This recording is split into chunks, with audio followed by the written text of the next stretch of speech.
प्रणाम। जीवन के लिए किसी ने कहा है कि जीवन जीना सहज न मानो बहुत बड़ी दुश्वारी है। जीवन बड़ा कठिन होता है। यहाँ कभी अनुकूल कभी प्रतिकूल परिस्थितियाँ चलती रहती है। कभी कभी हम जानबूझ के परिस्थितियों को प्रतिकूल बनाते हैं, कभी कभी चुनौतियों को स्वीकार करते हैं। और विद्यार्थी के लिए या जीवन में प्रत्येक व्यक्ति के लिए उसी को एक परखने का एक पैमाना होता है जिसको परीक्षा कहते हैं। परीक्षा एक वो होती है जो विद्यार्थी पढ़ता है और पढ़ने के बाद में उससे पूछा जाता है कि आपने पढ़ा वो कितना याद है।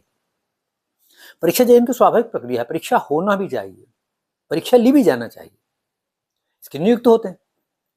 लेकिन परीक्षा को तनाव में हम बदल दें ये ठीक नहीं। परीक्षा के लिए तैयारी पूरी की जाए, लेकिन परीक्षा में तनाव न रखा जाए। तनाव रखने से जो याद होता है वह भी विस्मरण हो जाता है।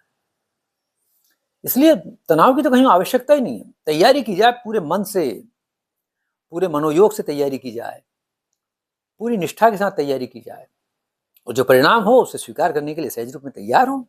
हमने परीक्षा दी है, उसका जो परिणाम होगा स्वीकार करेंगे। इसमें एक बात ध्यान रखने की और है, जो परीक्षा से जुड़े हुए जो विद्यार्थी होते हैं वो तो पढ़ते ही हैं, वो तो अपनी तैयारी करते हैं। उनके साथ में जो परिकर जो दूसरा जुड़ा हुआ है, उनके टीचर्स हैं, उनके पेरेंट्स हैं, दूसरे रिश्तेदार हैं।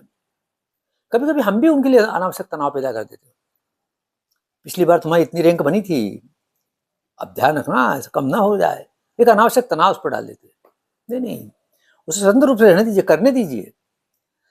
इन परीक्षाओं का मूल्य है, इनका महत्व है, लेकिन इसके लिए तनाव न लादा जाए। तैयारी करने का अवसर दिया जाए, अपनी ओर से जितना बन सकते उतनी सहायता की जाए। जो परिस्थितियां हम उत्पन्न कर सकते हैं, वातावरण बना सकते हैं, वो बनाया जाना चाहिए।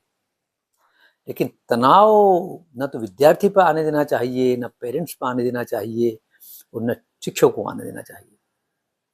जीवन में स्वीकार करें, जो परिणाम हो उसको सहज स्वीकार करने की प्रवृत्ति हमारी बन जाए। यदि ये करेंगे तो जीवन के इन परीक्षाओं को नहीं, जीवन की परीक्षाओं में भी हम उत्तीर्ण होंगे, क्योंकि जीवन में कदम कदम पर परीक्षाएं होती है। इसलिए परीक्षा में तनाव से मुक्त रहें, तनाव से मुक्त रखें।